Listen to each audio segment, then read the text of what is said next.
Assalamualaikum warahmatullahi wabarakatuh. Pembelajaran hari ini kita kembali lagi dengan mata pelajaran Bahasa Indonesia. Pada kesempatan hari ini kita akan membahas materi tentang menentukan struktur dan kaidah kebahasaan teks prosedur kompleks untuk kelas 11. Sebelum pembelajaran dimulai, dipersilakan untuk berdoa menurut kepercayaan masing-masing. Berdoa dimulai.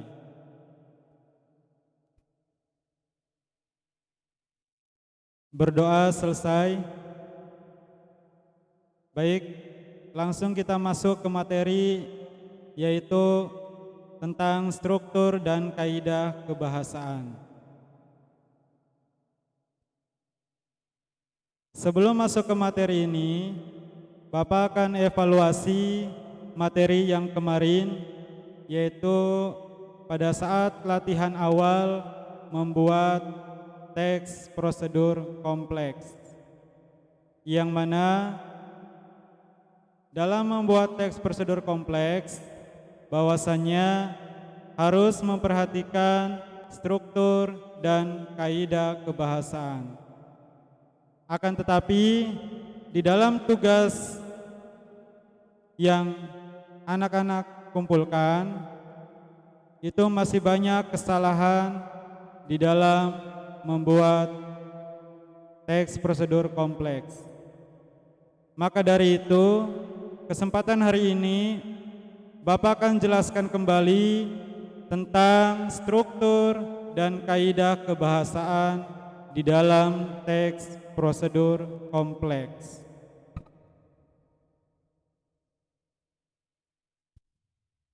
Baik, di sini ada satu contoh teks prosedur kompleks yang berjudul cara menanam bibit buah naga. Kenapa ini disebut teks prosedur kompleks? Karena di dalam teks tersebut berisi langkah-langkah. Jadi intinya di dalam teks prosedur itu adalah adanya langkah-langkah. Ditambah kompleks, kompleks itu berarti lebih rumit. Tidak prosedur biasa-biasa saja. Langsung ke bagian struktur teks prosedur kompleks. Di dalam bagian struktur yang pertama, yaitu adanya bagian tujuan, atau istilah lainnya yaitu bagian pembuka. Di sini Bapak paparkan ada satu contoh paragraf di dalam cara menanam bibit buah naga. Di sini ada paragraf yang berbunyi, buah naga atau Hylocoreus polyrhizus sampai dengan biji-biji halus berwarna hitam itu disebut bagian struktur tujuan atau pembuka. Kenapa disebut bagian tujuan atau pembuka? Karena di sini memperkenalkan prosedur apa yang akan dibahas sebelum masuk ke langkah-langkah. Itu dijelaskan terlebih dahulu apa sih yang akan dijelaskan di dalam teks prosedur tersebut. Contoh di sini cara menanam bibit buah naga. Jadi di bagian awal paragraf atau di bagian tujuan itu dijelaskan terlebih dahulu buah naga itu apa dan bentuknya seperti apa, manfaatnya untuk apa, itu dijelaskan terlebih dahulu sebelum masuk ke langkah-langkahnya. Setelah struktur tujuan, masuk ke struktur yang berikutnya, yaitu struktur langkah-langkah. Langkah-langkah tentunya sudah tahu semua.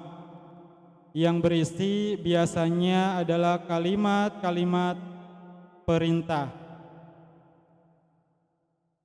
Mulai dari siapkan pot sampai dengan yang terakhir di sini contohnya pemilihan dan penanaman bibit. Di sini dijelaskan langkah-langkah apa saja yang harus dilakukan pada saat kita menanam buah naga. Mulai dari langkah yang awal sampai dengan terakhir, dan semuanya urut secara sistematik cara menanam buah naga. Jadi di dalam langkah-langkah teks prosedur itu langkah-langkahnya tidak boleh ditukar-tukar atau dibolak-balik, harus sesuai dengan langkah-langkah yang benar. Selanjutnya, struktur yang terakhir di sini ada bagian penutup, atau ada yang mengatakan tentang penegasan ulang. Di sini contoh paragrafnya, kalau bagian penutup itu seperti contoh yang berbunyi, dengan mengikuti langkah-langkah tersebut secara benar, maka tanaman buah naga dapat tumbuh subur dan buah yang dihasilkan pun akan bagus. Mari menanam buah naga, mudah menanamnya, banyak manfaatnya. Paragraf ini disebut bagian penutup atau penegasan ulang. Kenapa disebut bagian penutup atau penegasan ulang? Karena paragraf ini menyampaikan atau menegaskan ulang. Menegaskan apa? Menegaskan tentang langkah-langkah yang sudah dilakukan di atas, atau bagian penutup dari sebuah teks prosedur kompleks. Jadi, kalau kalian mau membuat teks prosedur kompleks, harus mengikuti struktur yang jelas, yang benar, seperti yang Bapak contohkan tadi, mulai dari tujuan, langkah-langkah, dan penutup. Jangan dibiasakan langsung ke langkah-langkah. Tetapi kalau teks prosedur yang baik itu dijelaskan terlebih dahulu apa yang akan dilaksanakan atau dilakukan. Setelah itu masuk ke langkah-langkah, baru terakhir bagian penutup. Kalau strukturnya sudah lengkap seperti itu, Bapak pastikan teks prosedur yang kalian buat sudah baik. Tinggal bagaimana kalian menggunakan bahasa-bahasa yang ada di dalam teks prosedur tersebut.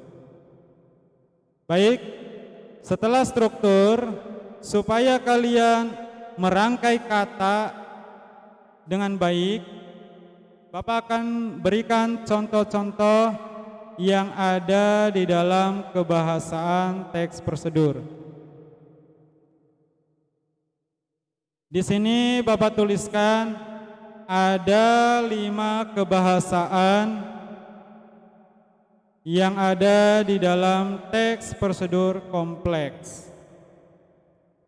Yang pertama dimulai dari kalimat imperatif. Pertemuan sebelumnya sudah kita bahas, sudah kita pelajari apa itu kalimat imperatif. Kalimat imperatif itu adalah kalimat perintah yang isinya berupa kalimat-kalimat yang memerintah atau perintah. Seperti contoh di sini, siapkan pot terlebih dahulu. Itu adalah contoh kalimat imperatif. Kenapa disebut contoh kalimat imperatif? Karena di dalamnya ada kata imperatif atau kata perintah. Kata apa? Kata siapkan. Kata siapkan ini adalah merupakan kata perintah. Ketika kata perintah digabungkan menjadi sebuah kalimat, jadilah sebuah kalimat perintah atau kalimat imperatif. Sama halnya dengan contoh yang kedua. Siapkan tiang panjatan karena buah naga membutuhkan tiang penopang untuk menahan beberapa cabang produksi agar tidak roboh. Sama dengan contoh yang pertama, ada kata siapkan. Contoh lainnya seperti apa, Pak? Contoh lainnya seperti kalian sering lihat di bungkus Indomie, di belakangnya ada langkah-langkahnya. Di situ ada kata-kata tuangkan mie ke dalam mangkok. Itu adalah contoh kalimat imperatif karena ada kata tuangkan yang menjadi ciri dalam kata imperatif. Sangat mudah karena kalimat imperatif itu intinya kalimat perintah. Yang kedua, konjungsi. Di dalam membuat teks prosedur, kalian perhatikan juga konjungsi-konjungsi yang dipakai. Konjungsi itu istilah lainnya adalah kata penghubung. Ketika kalian menulis, kalau tidak ada kata penghubungnya, Bapak pastikan kalimat itu tidak akan nyambung. Dan kalimat yang kalian buat itu tidak akan dimengerti oleh orang lain atau pembaca. Maka dari itu, di dalam teks prosedur kompleks harus perhatikan konjungsi-konjungsinya atau kata penghubungnya. Seperti Bapak tuliskan di sini ada kata selain itu. Selain itu, harga buah naga yang relatif masih mahal menjadi daya tarik tersendiri. Sehingga banyak orang yang berlomba-lomba untuk menanamnya. Kata selain itu dan kata sehingga itu disebut konjungsi atau kata penghubung. Ketika kata penghubung tersebut dihilangkan, maka kalimat tersebut tidak nyambung. Maka nanti kalau kalian membuat teks prosedur harus gunakan konjungsi yang benar. Jangan dibiasakan pakai kata lalu, kemudian. Masih banyak konjungsi atau kata penghubung yang lain. Setelah itu, selanjutnya, maka dari itu, oleh karena itu, itulah contoh-contoh konjungsi lainnya. Masuk ke kebahasan yang ketiga, yaitu pernyataan persuasif. Pernyataan persuasif itu adalah sebuah pernyataan yang sifatnya mengajak. Tentunya kalian sudah paham semua, karena kalian pernah diajak maupun mengajak. Seperti contoh di sini, mari menanam buah naga. Mudah menanamnya, banyak manfaatnya. Di sini disebut pernyataan persuasif karena ada ciri kata yang menunjukkan ajakan, yaitu kata mari. Maka kalimat ini disebut pernyataan persuasif. Masih banyak yang lainnya. Contohnya, ayo kita membuang sampah pada tempatnya. Nah, itu contoh pernyataan persuasif. Yang keempat, yaitu kaidah kebahasaan kata teknis. Kata teknis itu adalah istilah. Jadi biasanya di dalam teks prosedur ada istilah-istilah yang mungkin kalian tidak pahami, atau istilah-istilah pendidikan maupun istilah ilmiah. Nah, itu disebut kata teknis. Seperti di sini Bapak contohkan, di dalam kalimat buah naga atau Hyloteuthis polyrhizus adalah buah naga yang berwarna merah dengan daging buah berwarna merah. Di situ ada kata yang bercetak tebal. Itu menandakan adalah kata teknis atau istilah. Banyak lagi istilah-istilah lainnya.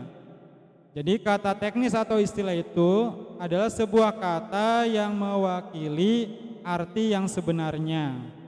Seperti contoh, orang yang kebanyakan minum obat, itu istilahnya overdosis. Berat badan yang berlebihan, itu istilahnya obesitas. Nah, itulah contoh-contoh kata teknis. Jadi kata teknis itu adalah istilah. Istilah apa yang dipakai di dalam teks prosedur kompleks tersebut. Dan yang terakhir, kebahasaan yang harus kalian pahami, yaitu di sini adanya gambaran benda atau alat. Yang dimaksud gambaran benda atau alat ini, yaitu sebuah bahasa atau pernyataan yang menggambarkan atau menjelaskan benda atau alat apa saja yang harus digunakan di dalam teks prosedur tersebut. Sudah barang tentu di dalam teks prosedur itu pasti ada penjelasan benda atau alat apa saja yang harus disiapkan atau digunakan. Seperti contoh di sini ada kalimat yang berbunyi, siapkan tiang panjatan karena buah naga membutuhkan tiang penopang untuk menahan beberapa cabang produksi agar tidak roboh. Di sini menggambarkan atau menjelaskan benda atau alat. Benda atau alat apa di sini? Yaitu tiang panjatan. Jadi menjelaskan atau menggambarkan benda atau alat berupa tiang panjatan. Dijelaskan untuk apa tiang panjatan ini? Untuk menopang atau menahan beberapa cabang produksi agar tidak roboh. Jadi itulah kaidah kebahasaan yang ada di dalam teks prosedur kompleks. Oleh karena itu, ketika kalian membuat teks prosedur kompleks, itu harus memperhatikan dua hal. Yang pertama dari strukturnya, yang kedua bahasa yang digunakan. Jadi jangan asal membuat teks prosedur atau hanya copy paste dari internet. Ketika kalian copy paste dari internet, kalian tidak tahu kebenarannya, itu akan bahaya. Lebih baik kalian mencoba sendiri. Ketika ada kekeliruan atau kesalahan, bisa kalian perbaiki sendiri. Jadi Bapak harapkan ketika Bapak jelaskan ulang seperti ini, strukturnya, bentuknya seperti apa, bahasanya seperti apa yang harus digunakan, kedepannya kalian bisa membuat teks prosedur kompleks yang baik dan benar. Dan biasakan menata, merangkai kata-kata atau kalimat yang baik dan benar. Sesuai dengan mapel kita yaitu bahasa Indonesia. Gunakan bahasa Indonesia yang baik dan benar. Tentunya dengan bahasa yang baku.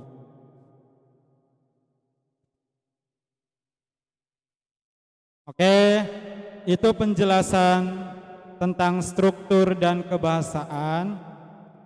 Setelah itu nanti Bapak akan kasihkan tugas yaitu di Google Classroom. Sekian penjelasan dari Bapak. Lebih kurangnya mohon maaf. Wassalamualaikum warahmatullahi wabarakatuh.